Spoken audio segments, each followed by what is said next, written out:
hasil analisa dari studi kasus yang dipaparkan oleh LMS terkait dengan refleksi diri, nilai-nilai kebajikan dari sebuah pertanyaan terkait apa nilai moral yang Bapak Ibu pegang dalam kepemimpinan. Kami bisa mengambil yang pertama, pembentukan karakter melalui nilai budaya yang diterapkan di sekolah tersebut. Sekolah tegas tapi tidak menyakiti hati siswa. Kemudian nilai disiplin yang dibangun bersama-sama, keadilan tanpa menyakiti, bertanggung jawab, kegiatan empati dan peduli dengan perasaan orang lain, menghargai dengan tidak meremehkan dan menghargai perbedaan, serta berkomitmen bersama demi kemanfaatan bersama dan kemajuan bersama di atas kepentingan pribadi. Itu menjadi kunci keberhasilannya. Pertanyaan kedua, apakah kebijakan sekolah Bapak Ibu sudah mencerminkan nilai daripada keadilan dan kebenaran?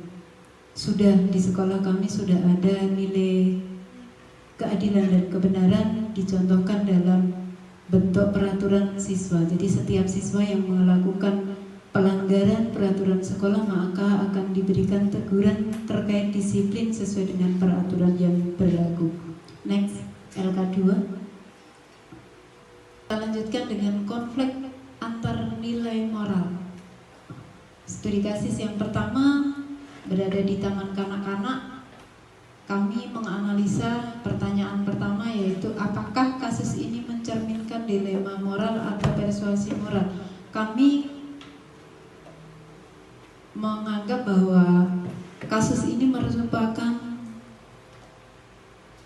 kasus dilema moral. Alasannya, Dika mengalami konflik yang sama-sama dianggap penting, yaitu antara keinginan untuk membantu teman dan tanggung jawabnya untuk memastikan bahwa Siti belajar dengan benar. Dimana Dika juga takut jika Siti mengumpulkan hasil karyanya, mengaku bahwa ini adalah hasil karyanya, sementara sebenarnya itu merupakan hasil karya dari Dika. Sedangkan kalau Dika tidak membantu, dikirain tidak peduli dengan kesulitan teman, maka situasi ini menciptakan pilihan yang sulit karena kedua opsi ini memiliki implikasi moral yang sangat signifikan. Di kasus studi yang kedua, kami menganalisa bahwa kasus ini merupakan kasus persuasi moral. Alasan kami, yang pertama, Rani mengalami tekanan dari Arif untuk bertindak dengan cara yang tidak sesuai dengan nilai-nilai kejujuran dan integritas yang diajarkan di sekolah. Kemudian yang kedua, persuasi moral terlihat jelas dalam tawaran Arif yang menggoda Rani dengan imbalan uang. Yang selanjutnya, keraguan dan kebingungan dari Rani harus mempertimbangkan apakah ia mengorbankan tawaran prinsip moralnya demi keuntungan jangka pendek, atau tawaran itu juga akan menciptakan situasi di mana Rani mungkin akan merasa bersalah jika ia menerima. Tetapi hal ini juga membuat menjadi tertekan untuk membantu temannya yang mengalami kesulitan. Selanjutnya,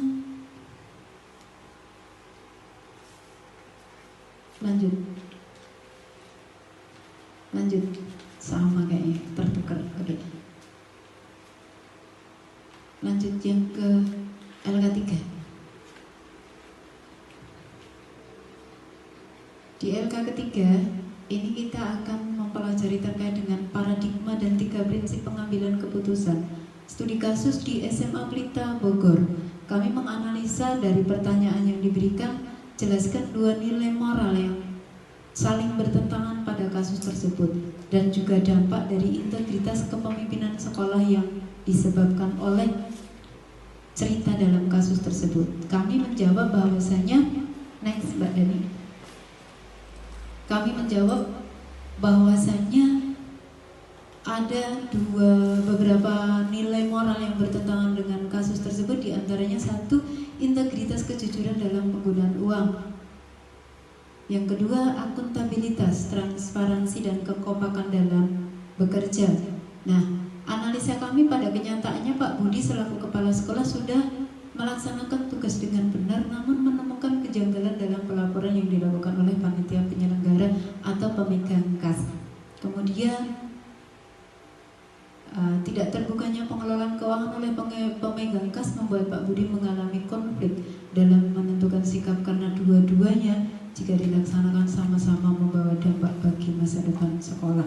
Nah, di antara dampak yang menjadi renungan kami yang pertama adalah renggangnya hubungan dalam bekerja, yang selanjutnya hilangnya atau berkurangnya rasa saling percaya antar kepala sekolah, guru, wali, dan siswa.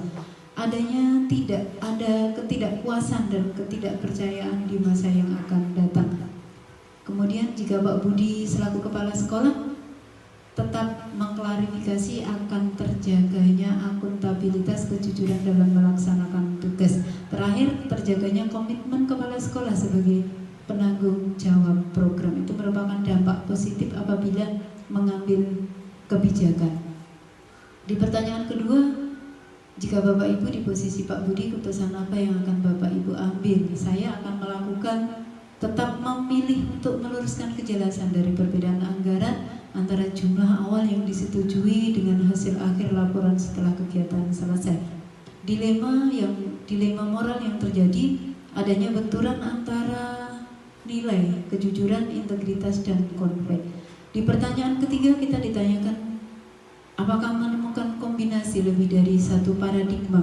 Ada beberapa paradigma yang bisa kami sajikan. Yang pertama, paradigma kejujuran, di mana Pak Budi dihadapkan antara kenyataan yang harus dilakukan dalam meluruskan ketidaksesuaian anggaran dengan pelaporan.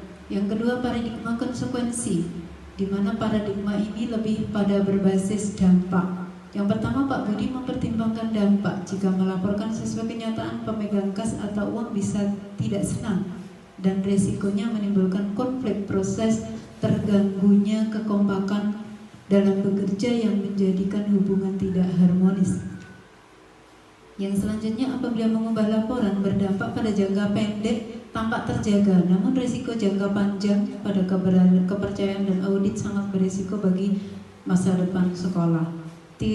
Paradigma yang ketiga adalah legal formalnya, di mana dana BOS dan PIP itu dikelola sesuai ARKAS yang sudah disetujui oleh komite kepala sekolah dan disahkan oleh Dinas Pendidikan.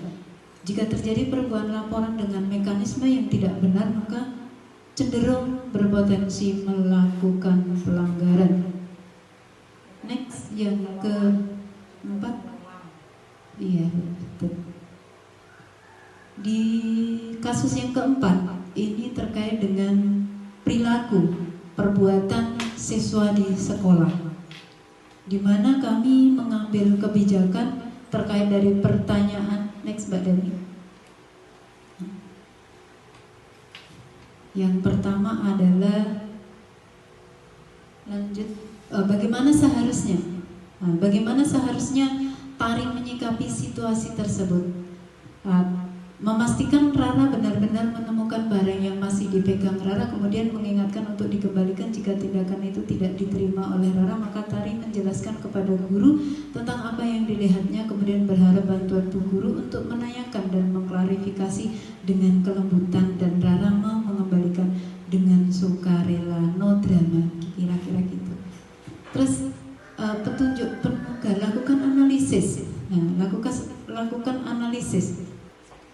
Baik, kita lanjutkan dengan angka keempat terkait dengan bagaimana kita mengambil keputusan dengan menggunakan 9 langkah pengambilan dan penguji keputusan dari kasus terjadinya penemuan dompet di sekolah oleh seorang siswa, di mana dompet tersebut kemudian tidak diserahkan kepada guru atau diberikan kepada yang punya, melainkan dianggap bahwa itu adalah rezeki buat dia. Nah, pertanyaannya, bagaimana seharusnya sikap Tari dalam cerita atau kasus tersebut? Kami menganalisa seharusnya Tari bersikap memastikan dulu Rara benar yang menemukan barang dan masih dipegang barang tersebut. Kemudian Rara mengingatkan untuk dikembalikan. Jika tindakan itu tidak diterima oleh Rara, maka Tari menjelaskan kepada guru tentang apa yang dilihatnya, kemudian berharap bantuan Bu Guru untuk menanyakan dan mengklarifikasi dengan kelembutan, dan Rara mau mengembalikan dengan sukarela. Dilanjutkan dengan apa saja nilai-nilai yang bertentangan dengan kasus tersebut.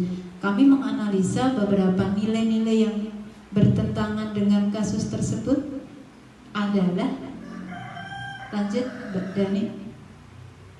Yang pertama adalah nilai kejujuran dan loyalitas pertemanan. Nah, siapa saja yang ada dalam situasi kasus tersebut? Satu, Tari sebagai yang sedang piket di perpustakaan, Rara yang menemukan dompet, Nina yang memiliki dompet, dan Bu Sri. Di situ tertulis Bu Nani, salah ya. Bu Sri penjaga perpustakaan.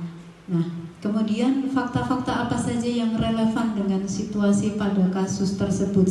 Yang pertama, Tari sedang bertugas piket di perpustakaan, Tari sedang merapikan perpustakaan, Tari melihat Rara menemukan dompet dan memasukkan ke dalam tas karena dianggap bahwa itu merupakan rezeki yang nomplok. Bu Sri menemukan bahwa Nina mengadu kehilangan dompet waktu di perpustakaan. Tari menjadi dilema karena kalau jujur akan apa yang sudah dilihatnya tentang dompet Nina yang ditemukan Rara akan merusak persahabatan mereka. Apalagi selama ini Tari banyak dibantu oleh Rara. Kemudian dilanjutkan bagaimana cara pengujian antara benar dan salah bila dilakukan.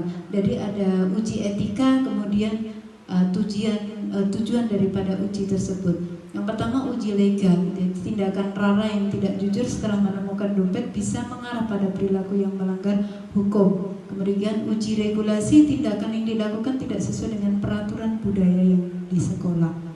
Uji intuisi, perasaan hati Tari yang dilema ketika sahabatnya Rara telah menemukan dompet tetapi dimasukkan dalam tas miliknya. Uji publikasi, guru berusaha sebijak mungkin untuk masalah tersebut tidak mencuat menjadi bahan publikasi siswa dan warga sekolah. Uji panutan atau idealah sikap Tari yang tidak ingin merusak persahabatannya, maka sangat hati-hati dalam bertindak. Kemudian pengujian paradigma antara benar lawan benar, yang mana yang bisa dilakukan. Analisa kami, paradigma yang pertama yaitu paradigma kejujuran. Rara tidak dibenarkan mengambil atau menyimpan dompet yang bukan miliknya. Kemudian paradigma loyalitas pertemanan, Tari seharusnya melapor pada pihak yang berwenang yaitu Bu Sri tentang kejadian yang sebenarnya meskipun dampak pertemanannya dengan Rara akan terganggu. Kemudian yang selanjutnya, pertanyaan selanjutnya, prinsip resolusi yang mana yang bisa dilakukan. Kami memberikan analisa prinsip resolusi yang bisa dilakukan adalah integritas, kejujuran, dan prinsip musyawarah. Adakah opsi lain yang lebih kreatif, adil, dan bijaksana? Kami mencoba memberikan analisis mencari jalan dengan membuat sandi atau kata bantu lain seperti Tari mengajak cerita Rara tentang dompet Nina yang hilang dan tentang ajaran guru bahwa apabila kita menemukan barang yang bukan miliknya, sebaiknya diumumkan kepada orang lain melalui bu guru. Kemudian pertanyaan lanjutnya adalah keputusan akhir dari kami, dari kita, dari ibu bapak guru yang sesuai dengan analisa kasus.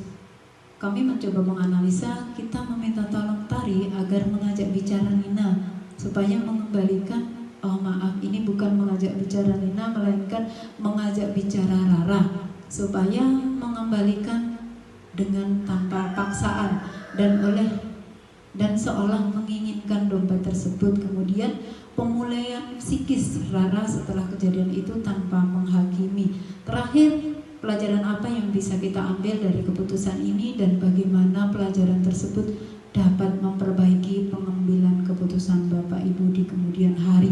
Kami coba analisa yang pertama dengan mengutamakan kejujuran dalam setiap langkah atau urusan, tidak egois dengan hanya menjaga perasaan sendiri, tetapi berprinsip pada keadilan dan kebenaran. Loyalitas pada teman, jangan sampai mengalahkan integritas kita.